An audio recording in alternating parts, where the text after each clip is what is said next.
Architect Amrut Deshpande, a practicing architect and principal of Pillai College of Architecture, has been a student of Cosford and a disciple of architect Laurie Baker. Known for his commitment towards sustainable architecture and express brick construction, this walkthrough interacts with one of his projects where he will be explaining to us about brick architecture construction and how different spaces work together with this particular technology. So how did working under Laurie Baker and with Cosford actually shape your design philosophy? Design philosophy is one thing. I think it shaped my whole worldview, my way of thinking, my way of behaving, my way of relating to the environment, to other people. I think philosophically it was a much more significant thing for me to be there than in terms of any design philosophy. What aspects of his design philosophy do you still try to incorporate in your design projects? So I follow his design philosophy almost to the letter. I think this house is a good example. Where everything I learned over there has been put into practice. As you can see, if you look around, there are no industrial materials over here. Everything is handmade and handcrafted. That's a big part of our thinking, where we want our clients' money and our clients' wealth to have a direct impact on the local economy, rather than affecting factories and industrial corporate houses located elsewhere. It's very, very in sync with the local vernacular architecture. So that way, we pay, we try as much as possible to merge with the landscape and with local culture. One more interesting thing you may find, I've left all the trees intact. So there's a tree here. The house has actually been built around a tree. Okay. There was one more over here, which has died subsequently, but it was there. So we've located it. So these are the things that we learned. We try to follow. You can see the switchboards also are not. They are not factory made. We'd much rather our carpenter make them and practice his skill than buy it from an industrial house. So could you explain about the material selection for this particular project?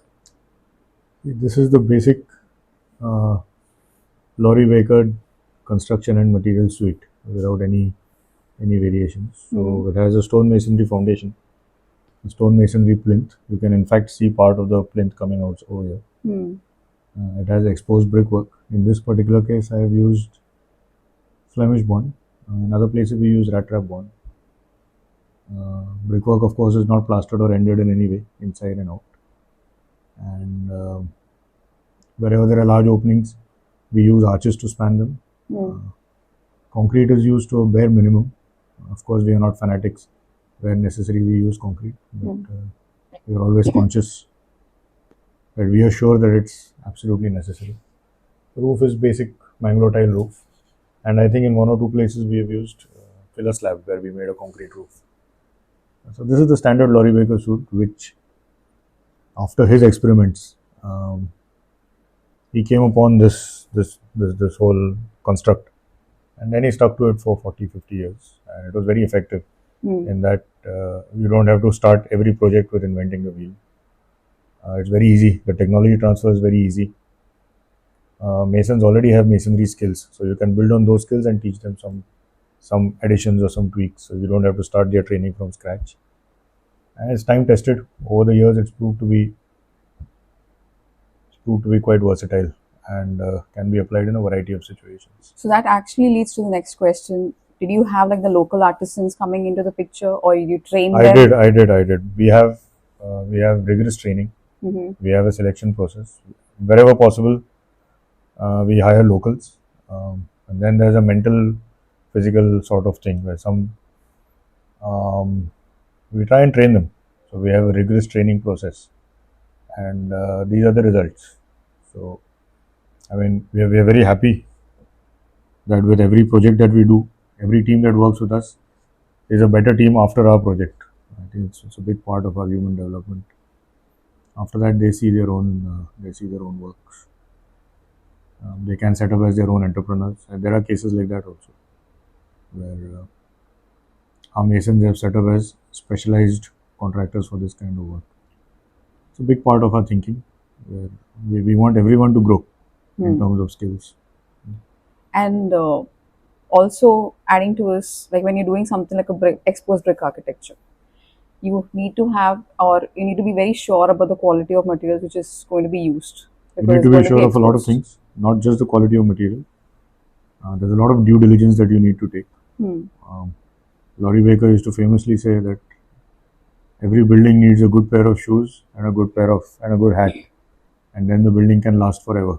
It's a very interesting statement. If you see this house, it's got wide eaves overhanging on both sides. Not a single drop of water will ever touch the walls, and therefore the walls will stay intact.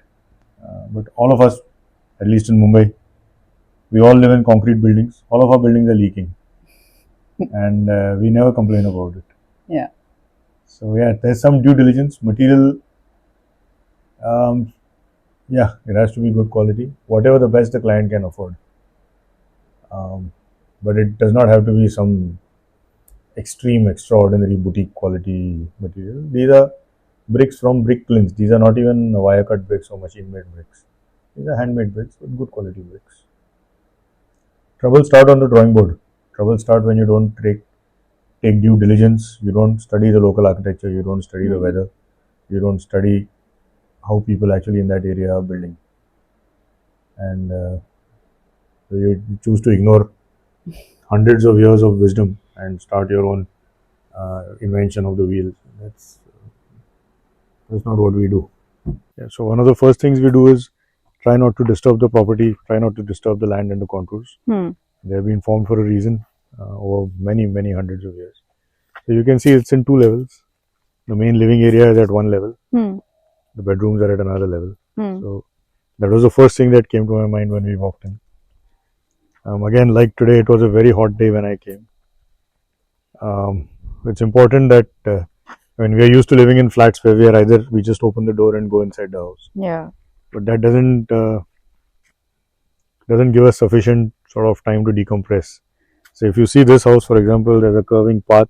Then there's a courtyard. Courtyard used to have a beautiful old tree in it. Subsequently, it's died.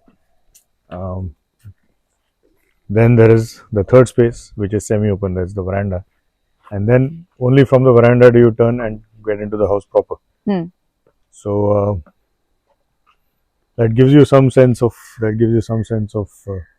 transition. It allows you to decompress from the time you step out of your car to the pathway, to the courtyard, to the veranda, and then finally inside the house. Varying degrees of light, varying degrees of exposure. A little bit of a time lapse before you enter the house.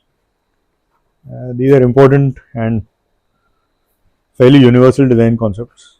They're not followed, or rather, we don't get the chance to follow them much anymore. You can see now when you step inside, suddenly it's a different feel altogether. Yeah, actually, you kind of You feel it from the time that you walk inside. You feel it. And then there are other things. Like I said, there are trees on the side. There's one right here.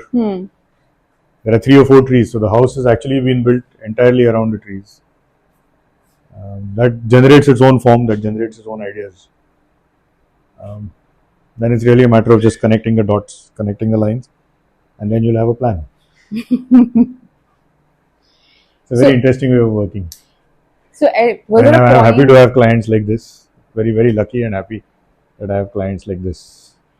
So, was there any particular point where you actually went in like rethinking, this particular material or this particular format? Actually, the Laurie Baker construction and material suite is something that I'm. The more I use it, the more I see the wisdom and the logic behind it, and I feel it suits a lot of needs, most localities, most skill levels, most client demands. Yeah, so that's pretty much. So, but did the client had any particular demand for this, or The client did not make demands; they had requirements, like the number of bedrooms, and they were obviously a very tightly knit family. They spend a lot of time together. So this courtyard again came partly from that idea, for people to bond with each other outdoors. more of gathering spaces? More of gathering Instead spaces, outside. and the bedrooms are tucked away. You'll not even see the bedrooms, but the main spaces like the Public spaces are fairly large, fairly spacious, and there's a variety: indoors, outdoors, semi-outdoors. So when you actually put this idea in front of your client, did they have an objection about this language? They didn't. They didn't. They were convinced. They were convinced. They were, I mean, on that front, I had to do no convincing at all. Not all clients are like that. This is the family room. This is the largest room in the house. It's the tallest room in the house. It's the most open, um, and variety of seating spaces. It leads on to an open kitchen. So family meals are very important. Cooking and serving is a great way of bonding. This generally shows, and this is where the family I think hangs out most of the time. So I think Bedrooms you will not be able to see from here at all. The bedrooms are tucked away. So when you actually need a private moment is when you go to the bedroom. So if you go down that end, you can then go to the bedrooms. I think this flexibility and this linear access just gives a clarity. It gives a lot of clarity, and it allowed me to also play with the contours. So that, like, from the public place, you have this corridor, and then you walk down here in towards the bedrooms. This corridors and this kind of linear design, it also helps in dealing with the contours. Like, the bedrooms are a good 4 or 5 steps below. That separates them in terms of space, in terms of level, in terms of intent. Completely separates them. So if you want a quiet moment or a private moment, you can just walk down, and you can just will go to any of the bedrooms. You can see the bedrooms. It almost feels as if you're in another house or in another place. So of course, the bedroom also has a veranda. You can look outside. You can. It is closely connected to the outside.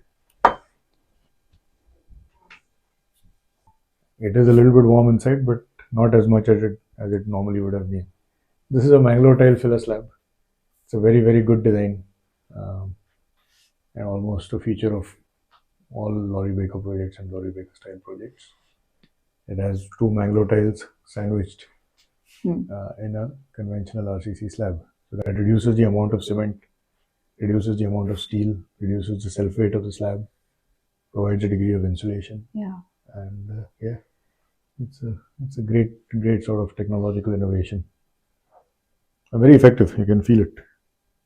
Is there anything that you would like to add in as a conclusion about this project or the practice? It's difficult to conclude, but if anything, I would say to all architects and to all clients also, we try and be more conscious about your decisions and your choices, and try and ask yourself how they benefit you, and after benefiting you, how they benefit society, how they benefit the built environment in general, and then take your choices accordingly. Again, my pet rant is about staying away from industrial materials as much as possible. Invest in skills, invest in humans rather than machine made and factory made material. I think that's about it for now. Thank you. I hope you guys have enjoyed this architectural walkthrough. For more such contents, please tune into our YouTube channel.